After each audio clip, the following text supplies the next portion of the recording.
Kasi nga nakausap ko si Vong Navarro. And I'm curious lang ako, syempre di ba nung habang nakakulong siya, ilang buwan din yun, paano yung mga gastusin, yung mga expenses nila sa bahay ng mga bata?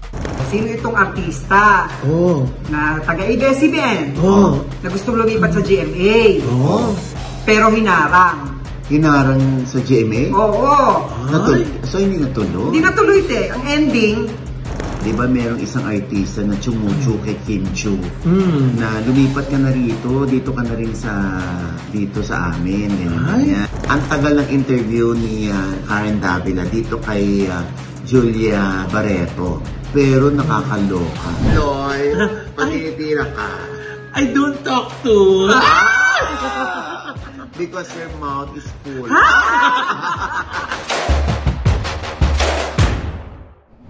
Hello mga ka-update! Ito po ang inyong mga lingkod. Ito po si Mama Loy. Ito si Tita Jet. At ito naman po si Papa O at si Audrey Diaz. Ano pa nga ba? Ang lagi niyong inihirit sa amin?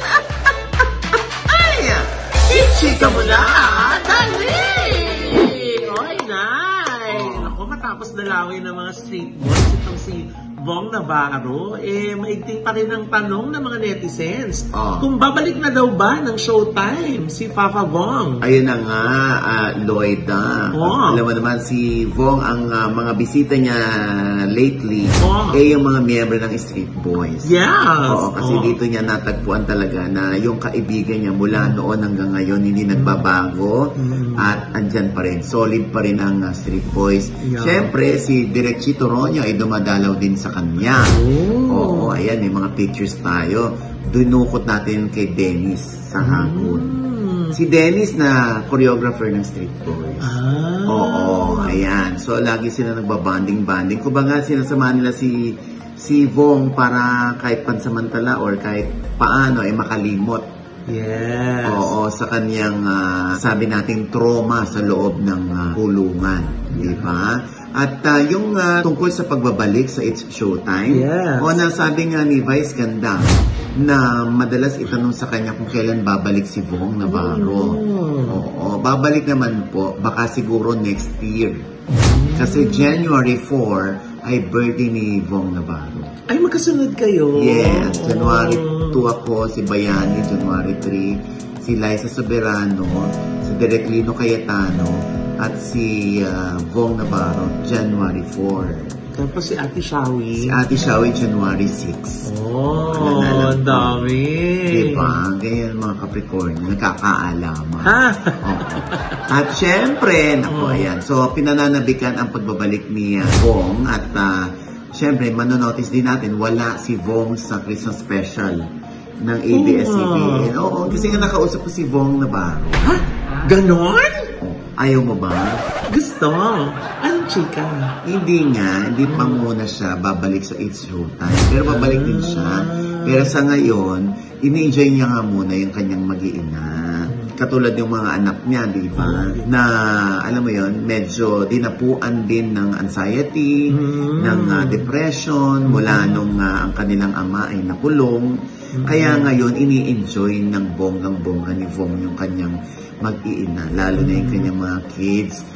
Siyempre, gusto ni Vong, itong Pasko at Bagong Taon, magkakasama sila na walang ibang iniintindi na trabaho, kundi yung kanyang mga anak lang. Talaga sa mga ganyang pagkakataon na yun natin, mga Pilipino, papatunayan na talagang pag Pasko, importante, buo ang pamilya, kahit na hindi masyadong magago ang selebrasyon. Correct. And I'm curious lang ako, syempre, di ba, nung habang nakakulong siya, ilang buwan din yun, paano yung mga gastusin, yung mga expenses nila sa bahay ng mga bata? Naku, syempre, alam, kung kilala ko si Vong, meron niyang ipon.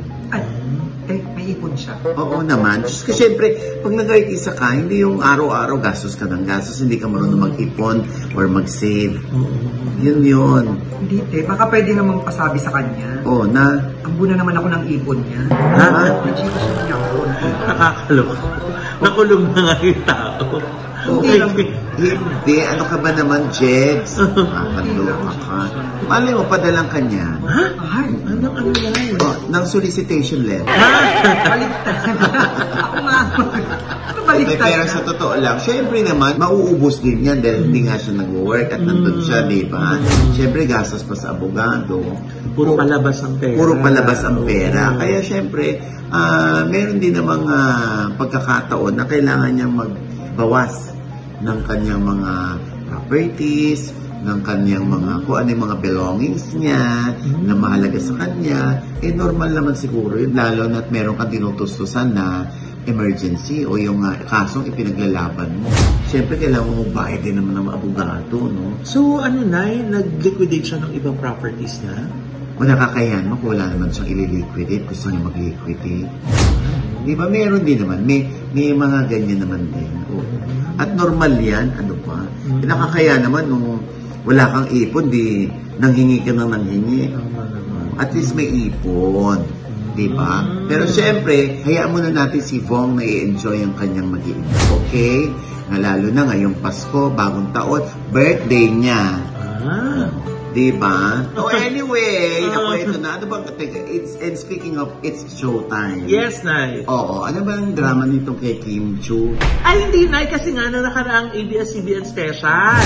Christmas special. Napansin nung ibang mga fans na, wow, si Kim Chiu nasa gitna. Tapos napapalibutan ng ibang mga leading ladies ng ABS-CBN. Sila Catherine Bernardo, sila Julia Montes, tapos katabi niya yung mga bossing. Parang it's high time daw, finally, nabigyan ng importansya si Kim Chiu. Parang hindi naman binabash. Hindi naman. Si Kim Chiu. Hindi naman. Kaso ang naging point of discussion nila is, yun nga, sa mga fans issue na finally, binigyan nyo naman si ng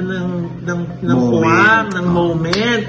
Kumbaga sa billing din sa mga position sa blocking, nasa tuktok si Kim Chiu. Na sinagot naman niya yung mga fans na hindi importante kung anong posisyon mo, kung anong placement mo sa billing. Very grateful daw siya sa ABS-CBN na meron siyang trabaho hanggang ngayon. Naman pala, oo. Tsaka deserve naman ni Kim Chiu, and then nagpakita ng loyalty si Kim Chiu. Dahil kung matatandaan natin, Lloyd, di ba merong isang artista na chumuchu kay Kim Chiu na lumipat ka na rito, dito ka na rin dito sa amin, ganyan. Oo, pero firm si Kim Chiu sa kanyang stand na hindi niya iiwan ng ABS-CBN. Pero teka, pinag-usapan niyo na yung lipat-lipat Sino itong artista? Teka, blind item yan? Oo, blind item din. Ano ito? Sino itong artista na taga-ABS-CBN na gustong lumipat sa GMA pero hinarang. Hinarang sa GMA? Oo. So hindi natuloy? Hindi natuloy, Ang ending, nanatili siyang kapamilya. Ay, sino to? Gcash mo ako.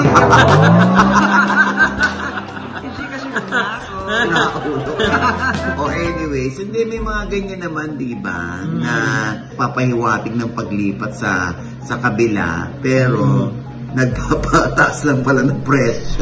Ay, may ganun? Oo, just ko daming ganyan kukunin ako ng magkano offer nyo? Tapos wala naman palang offer. Di ba meron din isa kasing personalidad na sinabi sa ABS-CBN, ito alok sa akin, kaya yung tapatan. Sabi sa kanya, sige, hindi na namin kaya. Pwede ka nang lumipat. So, wala na siya. So, lumipat siya. Doon na siya ngayon. Oo. Kaya lang, mas kilala siya sa ABS-CBN noon kumpara sa kasalukuyan. Ay, di sa tunay? We will be right back for more, promise. Ano yan, Basta, ang dami natin blind item. Ay! Kakaloka. Ito yung hindi natin iba blind item. Sino to? Oo, dahil umatin po kami ng premiere night advanced screening ng pelikulang My Father, Myself. My Father, Myself. Kinamumunahan ito ni yun? Hindi ganun yun. Ano ba dapat? My toes, myself, my father, myself. Lalong nakakaantok yun. Oo, dumalo kami sa training na kung saan parang punong-puno talaga ng Ay, tao. oo. Yung advanced screening na naloka kami sa pelikula dahil unang-una wala si Joel Lamangan. Ay, Wala si, di ba? kasi nga inoperahan sa kanyang puso, no? At wala rin si Sean de Guzman dahil nasa shooting naman ng pelikula sa Benguet. Ay, mabenta ngayon si Sean, Si ha? Sean, Busy. Pero hinangaan, pinalakpakan, pinagpupupuri ng audience si Dimples Romana at si Jake Cuenca. Grabe. Oo, ay Ang galing. nakakaloka, no? Talagang si Jake Cuenca, yung paghahanda niya dito sa role niyan bilang isang bading at nakipaglaplapan pa siya sa kapwa niya lalaki. Grabe yung pili ng mga tao tuwing may eksenang ganun. Oo. Dahil hindi lang siya once, not twice. Naku, bilangin nyo na lang kung ilan. At chef, kasi kaya nakakuha ito ng R18. Oh, Oo, at wala itong sinihan sa SM. ay. Dahil ang SM hanggang R16 lang ang tinatanggap. Ay, ganun pa. R18 ito sa mga Ayala malls ito, sa mga independent theaters, basta walang SM. Pero Nay, bakit kaya ganun, ano? Siyempre kung ang habol mo yung commercial value, di ba? Yung commercial returns, kumbaga din. Di ba, pwede mo naman i-adjust yung pelikula para pumasok sa R16. Pero bakit kaya pinanindigan nila yung mga eksena na nagbigay sa kanila ng R18 rating? Oo nga. Yun ang gusto nila eh. Siguro mas gusto nila 18 pataas yung manonood. Di ba? Kaya yun ang nangyari. Pero nakausap natin si Jake Cuenca. Kung paano niya pinaghandaan ng role at binago pa niya ang boses niya, nagpapayat pa siya. Diyos ko, nakakaloka. Eto po. Yung boses mo, pinagandaan mo? Changed it for the road. Pinaganda ko para mas obvious na ako ang kasi parang may konting effort na mas magiging parang mas matanda with that. So, change ko ng konti yung accent, kung paano ako mag-lines, kung paano yung delivery, tapos konting change sa voice. Pero hindi naman sobrang parang viral sa Sino naging peg mo? Ang peg ko for this, actually, sabi ko nga I was doing a play kasi before this eh. So, tumiming talaga nung natapos yung play ko sa Taong Bayan, sa Hiller Cafe. Tumawag si Direk Joel. So sabi ko, yung preparation ko for the movie was the play. So ginawa ko lang, dinala ko lahat ng ginawa ko sa play sa movie, dinown-scale ko lang siya. Kaya ganoon din yung delivery, parang very repertory yung detail. Pati yung yung mga kilos mo, inaral mo? Yeah, inaral ko siya. Para different experience. Para iba siya sa Iron Heart, iba siya sa Cocktail Killer, iba siya sa K-Love, at iba din siya sa Viral Spider-Man. Okay. Pati nagpapayat ka ng bongga rin, ha? Yeah, nagpapayat ako. Kasi, syempre maraming slim na pakita. I didn't want to take away from the acting, so ayoko masyadong hunky. I wanted them to be, yung siseryosuhin mo siya sa father, as a lawyer. Tuwa naman ako sa reaction ng audience kasi tuwa ako kasi na-enjoy nila yung movie. Just happy to have a nice movie in the bag, talaga, to be honest. Okay, so nalulungkot ka dahil hindi nakapasok ko sa SM. Yeah. Medyo nakakalungkot kasi syempre we want people to see this movie. Pero syempre natutuwa din naman ako kasi we're living in a time na may buhay pa sa streaming platform, may buhay pa sa diba? So I'm just hoping na supportahan niyo yung movie kasi syempre, pag naging successful to, mas gagawa pa tayo ng mas maraming ganitong klaseng movie. And I really feel na hindi dapat tayo maging tahimik pagdating sa art. Dapat pagdating sa art, we should explore, experiment, and really challenge ourselves. Diba? So, this is one of those films. Sa panahon na ba para tanggapin ng mga Pilipino na nangyayari talaga ito? It happens. So, parang nangyayari. Saka for me na nasa actor, ganito rin yung genre na gusto kong ginagawa.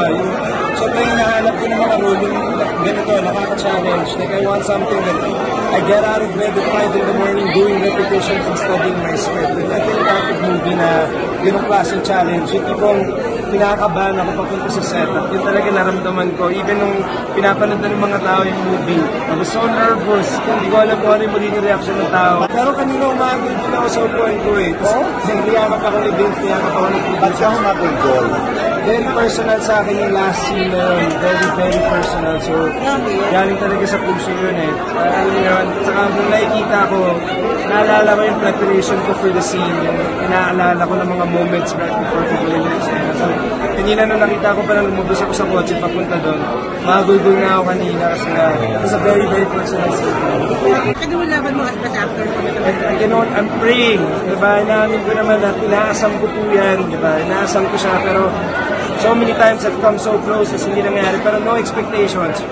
Parang sabi ko sa sarili ko, one thing at a time, i-enjoyin ko. Parang tonight, victory na to for me. Tapos yung press conference, sa mga nakascreen na, yung pinupuri ako ng mga tao na best actor naman, victory na sa akin yun. So, today, nung palabas ako ng cinema, nagsisigahan mga tao ng best actor, nakakataba ng puso, nakaka-overwhelm. So, parang one thing at a time, ina-appreciate ko siya. So, talagang thank you lang sa lahat ng tao na pumunta today. Thank you sa lahat ng press, lahat ng friends and family, lahat ng mga aspiring actors, lahat ng mga batang artista na nanonood today. Kasi nakakatuwa yung gusto ko rin lang naman makapag-inspire ng mga ibang mga artista para maging artista.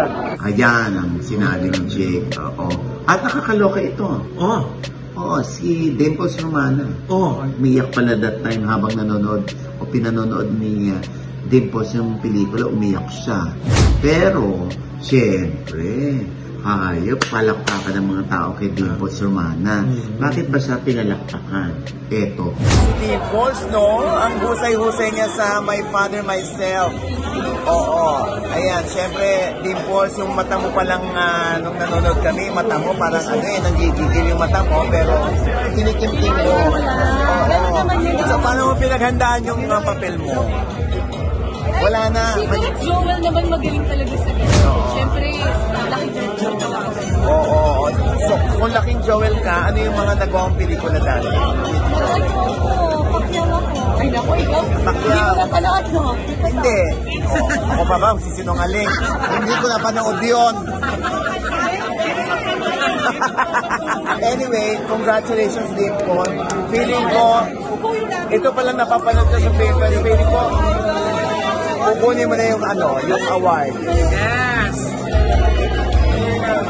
Galing. Galing. Ayun. Ay, talaga hindi naman matatawaran. Pero meron nga nagtanong sa akin kanina doon sa premiere night, sabi nila kung how do I find the movie daw. Ang nasabi ko lang talaga, grabe yung dedication ng mga actors sa character nila. Kumaga walang inhibition, so binigay nila lahat, di ba? Pati si Miss Dimples, di ba? Pag pinanood mo siya doon sa iba-iba yung mga role na nanagampanan, ibang Dimples Romana din yun nandito. Correct. Very subtle. Naman. Mata-mata lang yung labanan. Di ba, Nay? Diba? Kaya congratulations sa buong cast, ha? Yes. Good luck sa inyong pelikula sa darating na Film Fest. Naamoy mo ba, Nay, ang mga acting awards dito sa pelikulang ito? Umaasa si Jake. Oh. Sino naman daw hindi aasa? Oh. And for today's video, meron tayo niya. Yes. Diyos ko, ang tagal ng interview ni Karen Davila dito kay Julia Barreto. Pero nakakaloka. Loy. Meron isang clip doon dinukot nila, in-splice nila. Kumaga, alam naman natin kung ano yung takbo ng interview eh. Pero syempre, naalaw yung mga tao, naloka sila. Parang double meaning daw yung tanong ni Karen Davila. Eto. Kapag tinitira ka, you don't talk. I don't, tita. I don't. You really don't. I don't. Ay, nakakaloka. Nakakaloka talaga ko Pilipino, no? Diyos ko. Ikaw ba, Jex? Pag tinitira ka? I shout. At ikaw naman, Loy, pag tinitira ka. I don't talk to. Because your mouth is full.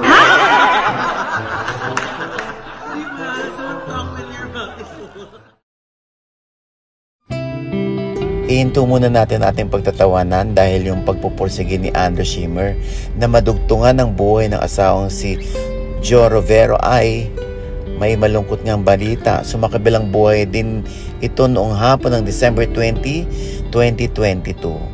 Ako pa ang unang tinawagan ni Andrew 6 minutes pagkatapos ng pagpikit ng mga mata ni Joe. Nag-live pa sa kanyang FB si Andrew para ibalita ang pagpanaw ng misis Kung matatandaan natin, November 2020 yung panakipaglaban sa buhay si Jo at hindi bumitiw si Andrew para buhayin ang kanyang best friend at misis. Naging bahagi rin ng journey ni Jo ang mga tao na nagbigay ng financial support dahil sa paghanga nila sa lalim ng pagmamahal ni Andrew sa misis. Narito ang bahagi ng live FB ni Andrew. Kanina, habang nasa GMA ako para sa taping supposedly ng Family Feud, tinawagan ako ng mga doctors niya dito sa St. Luke's na biglang nawala yung kanyang BP and everything. Nawala lahat, pati yung oxygen saturation niya. Kaya naman nagpaalam ako sa GMA. I want to apologize to the whole management of Family Feud. Pasensya na at hindi ko talaga na tuloy yung kanina dahil kinakailangan ko pong tumakbo dito agad-agad sa St. Luke's dahil nga po nagdisat ang aking asawa kanina. Inabutan natin siyang actually nire-revive ng ating mga doctors and nurses. They did everything they could. Guys, maraming salamat sa mga nagdasal, sa mga taong hindi po nang iwan sa amin. Thank you. Ang sakit lang kasi birthday ng bunso namin mamaya. Siya inabutan ng bunso namin.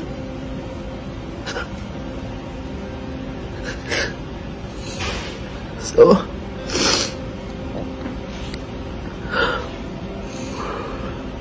I will still keep you posted. Mula sa amin dito sa Showbiz Update, ang aming taus-pusong pakikiramay sa kanyang pamilya at pagsaludo na rin sa kadakilaan bilang mister at ama na si Andrew Schimmer.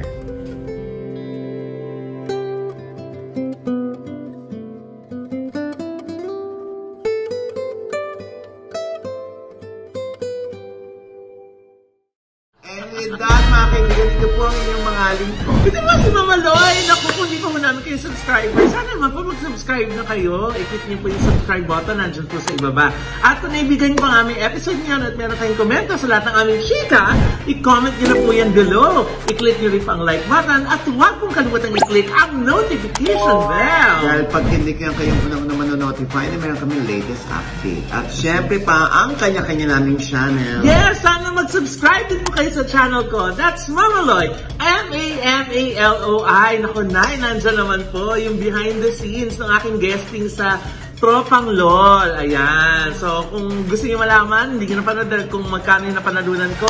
Naku, nandyan po, mapapanood niyo po hanggang saan akong level umabot. Pang-fans, ha? Pang-fans yung At syempre, sa Tita Jugs channel po, may bago rin po akong vlog dyan. Kalabas lang po. At pasalamatan ko lang ang iconic star at ang Isuni Skin and Wellness. Thank you po! Ayan. Hindi na pinasalamat. Wala na, hindi na yata talaga. Oo. At syempre gusto natin pasalamatan na nagpakain sa atin, Loy. Yeah. Ang maxisgroupdeliveries.com. Yes. Yan. Kung saan nandiyan po ang Krispy Kreme, ang Pancake House, ang Max's Restaurant, at syempre ang Yellow Cup. Wow. Magkakapatid na kumpanya yan, pinadalan tayo ni Mac Nalus. Yeah. Thank you so much. Thank you po. Salamat po. At syempre, naku, pinadalan din tayo ni Ma'am Charo Santos. Ay! Gusto ka nakaka-flatter. Naku, salamat po. Naalala niyo po kami. Correct. Diba? Ng kapaskuhan. Bihon, Lumpiang Shanghai, Buchi, tsaka barbecue. Yes. Diba? Maraming salamat po, Ma'am Charo. Salamat po. At Tita Malu. Masarap dyan yung yung palabok nila. Tsaka yung pansit bihon. No? Try nyo sa Chami. Yes. Huwag na kayo magluto. At syempre, ang ating kaibigan si Michelle Ortega. At Yes! si Daddy Greg. Kasama ang ating anak-anakang si Isabel Ortega. Yes! Ay nagpahati din ng kanilang napakasarap na carrot cake. Wow! At ang butter cake nila. Wow! Ayan, nagbe-bake na si Michelle. Wow, ang bongga. Kompleto ng ating Noche Buena. Yes, o yung gustong yung gustong magpagawa ng cake, no? Nakakaloka. Ayan, si Michelle Ortega po yan. Okay? At syempre, marami pa rin nabubuhayan ng loob. Hindi nawawalan ng pag-asa. At talagang kumakapit kay Lord. Nung mapanood nila ang panayam natin one-on-one kay Fatima Soriano. Ayan. Lalo kay Mama Mary. O, diba? Naloka sila sa huling bahagi ng interview. Naluha sila. O, panoorin niyo po yan sa OGDS Inspires. Ayan. At syempre, ang fanpage po ng OGDS Showbiz Update, meron din po kami. Sa Facebook po yan, sa Spotify at sa Apple Podcast. At utang na loob yung mga masasamang loob na kumukuha ng video namin at parang kiniklaim nilang kanila. Sana ay pagdamutan kayo ni Santa Claus. At sabay-sabay po nating i-report, report natin yan, please. Diba napaka-unfair? At syempre, pa ito pa rin po niyang lingkod, Papa Oz and OG Diaz, na lagi nagsasabi at nagpapaalala sa inyo na sa tuwing gigising po tayo tuwing umaga, huwag na huwag po tayong makakalimot na magpasalamat sa Panginoon dahil tayo kanyang ginising. Ibig sabihin, may mission pa rin po tayo sa buhay. Sabay sabing, every kissing is a blessing! Ano pa nga ba ang lagi niyong inihirit sa amin? Chika mo na! Nandito sa tabi natin si Oliver Caine, no? Oo, talaga namang tinan nyo. Yes! Ang bisita namin mula sa US. Yes! Paano nga yun? Chika mo na. 3, 2, 1, action! Chika mo na! Dali!